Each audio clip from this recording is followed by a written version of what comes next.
meminta bantuan. Singkat cerita, bantuan pasukan datang dari India dan Kahyangan untuk memerangi Maya dan Nawa dipimpin oleh Dewa Indra.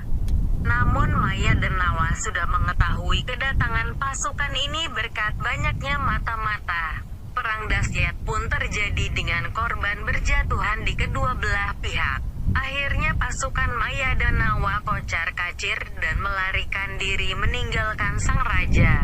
Namun Maya dan Nawa belum mau menyerah begitu saja. Pada malam hari di saat jeda perang, Maya dan Nawa diam-diam menyusup ke tempat pasukan Kahyangan dan memberi racun pada sumber air mereka.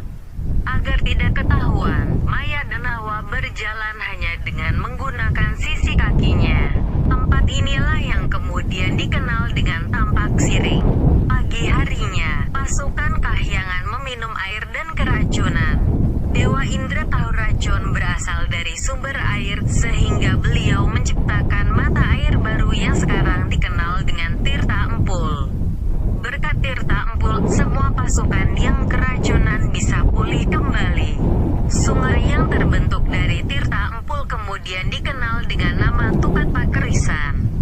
Dewa Indra mengejar Maya dan Nawa yang melarikan diri dengan pembantunya. Dalam pelarian, Maya dan Nawa sempat mengubah wujudnya menjadi manuk raya, burung besar. Tempatnya berubah wujud sekarang dikenal dengan Desa Manukaya. Namun Dewa Indra terlalu sakti untuk dikelabui sehingga selalu mengetahui keberadaan Maya dan Nawa walaupun sudah berubah wujud berkali-kali.